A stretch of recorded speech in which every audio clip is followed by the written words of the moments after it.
But on Wednesday morning, while waiting for her turn to fetch water, Anita came running towards her, with eyes wide.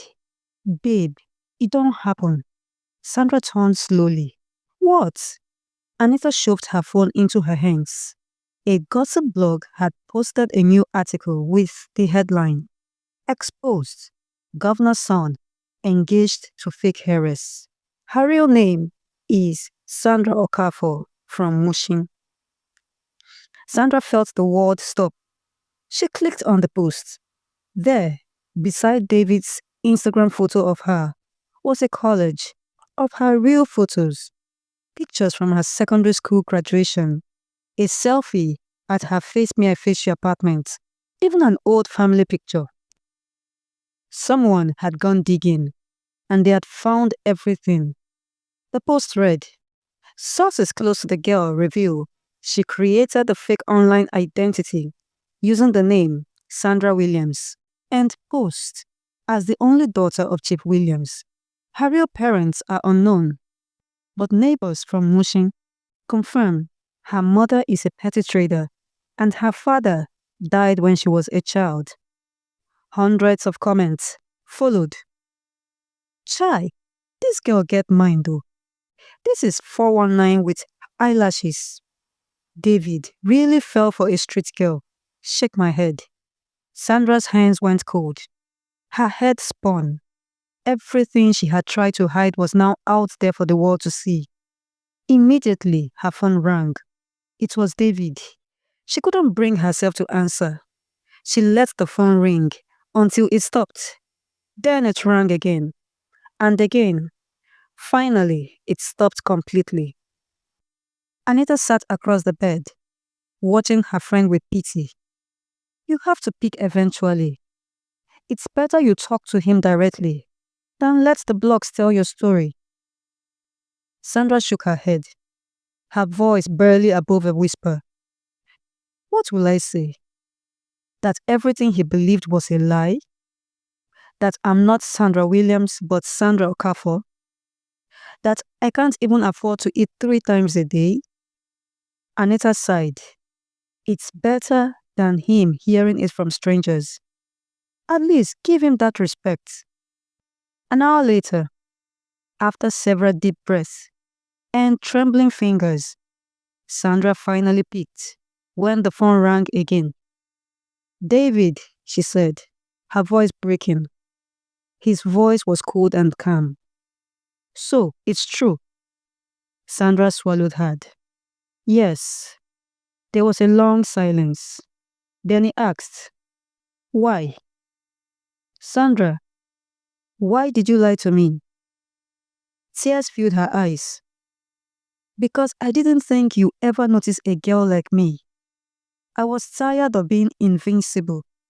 I didn't mean to hurt you. I never planned for it to go this far." "You made a fool of me," David said quietly. "In front of my family, the press, everyone." "I know," she whispered. "I'll disappear, I promise. You'll never hear from me again." But his next words shocked her. "I don't want you to disappear." "What?" she asked. "I just want to know the real you. No lies." Sandra froze. She had prepared for an outburst of anger, insults, and a breakup. But this felt like a dream. "Meet me," David said. "Tomorrow. I'll text you the address. And don't try to impress me." Sandra's heart pounded. Tomorrow, she would stand before him stripped of every lie.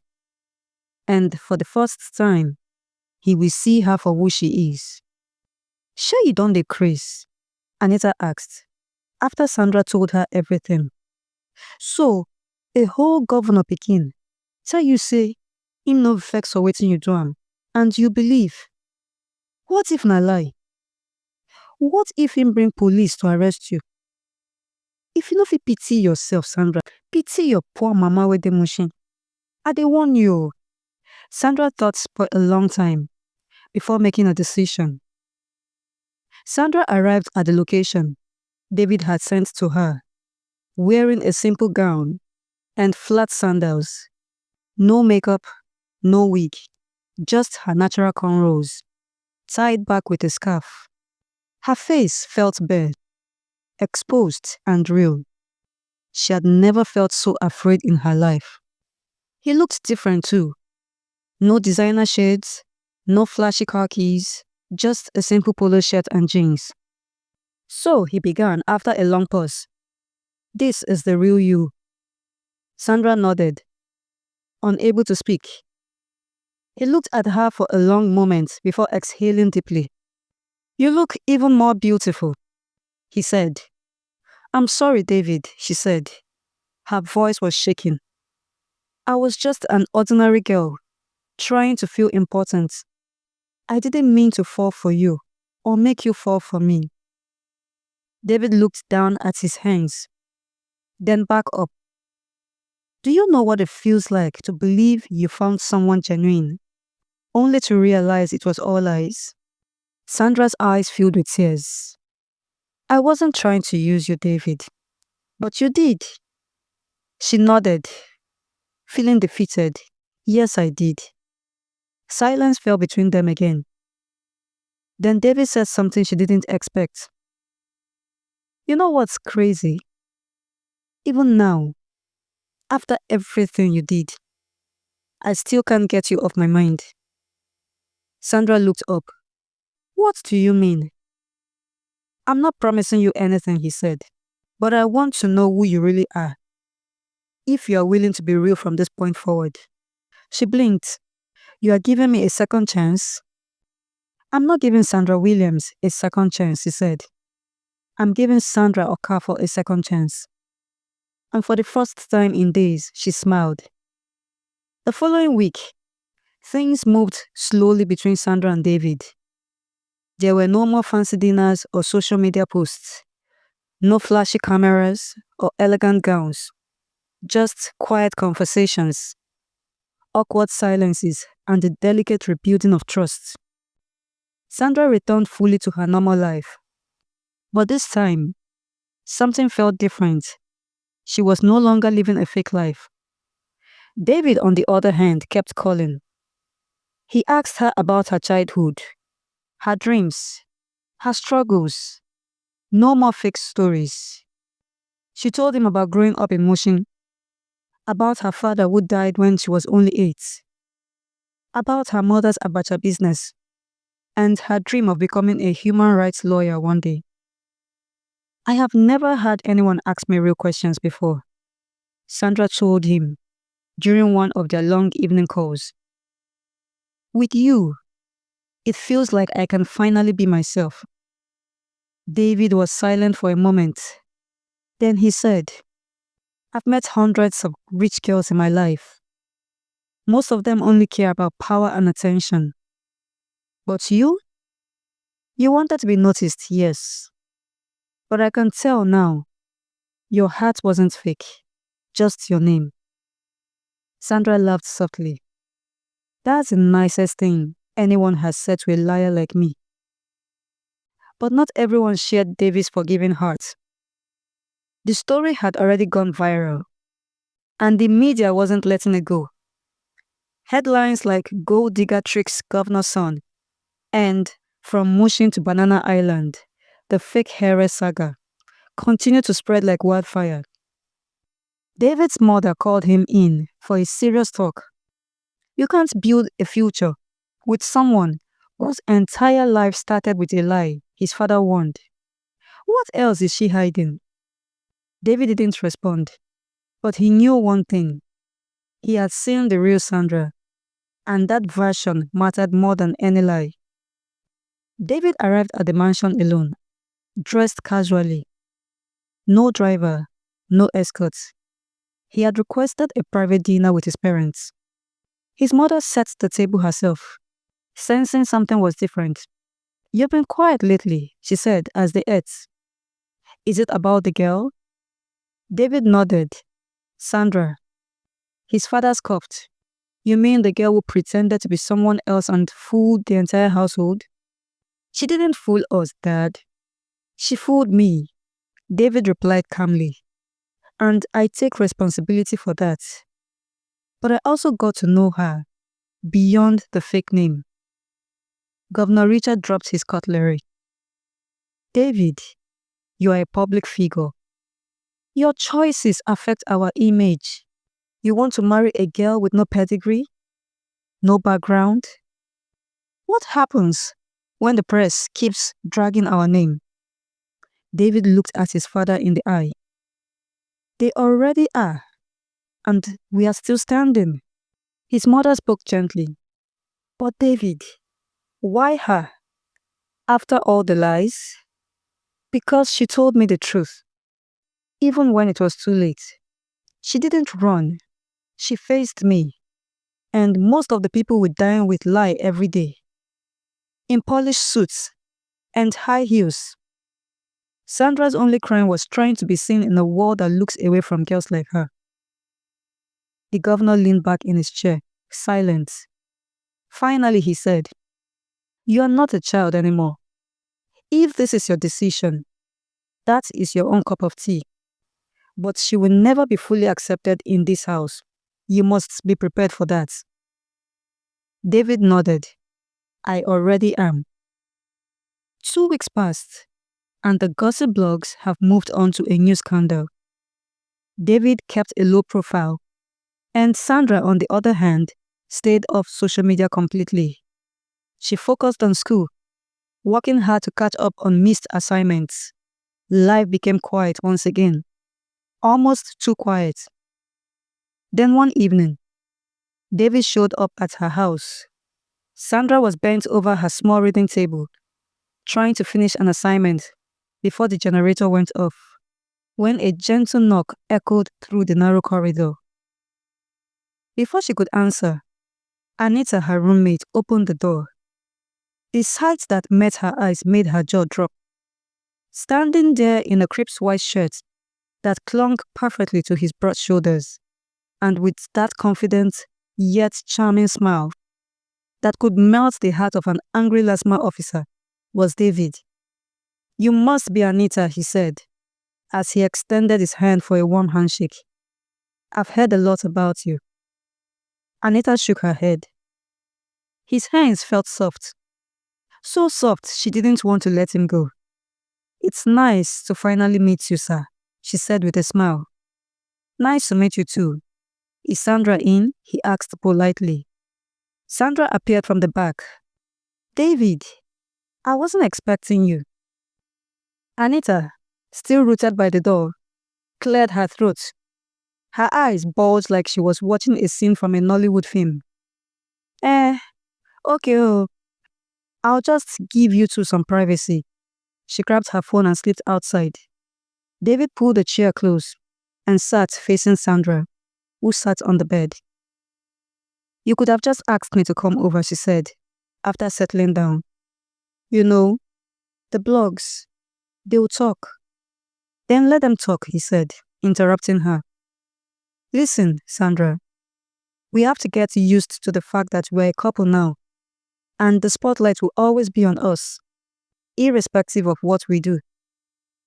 Besides, I'm not ashamed to visit the woman I'm going to spend the rest of my life with. Or are you ashamed of me?" No, Sandra replied. "I just don't want another scandal." "I spoke to my parents anyway," David said. Sandra's heart skipped. "And? My dad still thinks you are a scandal waiting to happen. And my mom is quiet about it. But don't worry. They can't stop me anyway. That's why I want you to meet them again," he said gently. This time, not as Sandra Williams, just as Sandra Okafor, the girl I've come to know and care about. She looked up. Her eyes were wide. "Why?" "Because they need to see what I see," he replied. "And if they still can't accept it, then I'll make peace with that. But I won't let fear decide my future." Sandra nodded slowly, tears gathering in her eyes. David moved over and sat on the bed beside her. Then he gently wiped the tears from her eyes. "I want you to know that you have a special place in my heart, and I will do everything to protect you, he said, pulling her into a warm embrace. Just promise me you'll be a good girl from now on and focus on your studies. No more fake life. I promise, she whispered. God don't finally pick your call, Anita said after David left. 1 million naira just like that. Sandra stared at the bank alert she had just received from David, as if it would disappear if she took her eyes off it. It felt like a dream, or like a scene from a movie. Her hands trembled. Her voice shook as she spoke. That's not all, Anita. He said by next week I'll be moving to a new apartment. But that's not even the sweetest part, she continued. He also said I'll be traveling abroad to further my education. Anita froze. Girl, you are so lucky.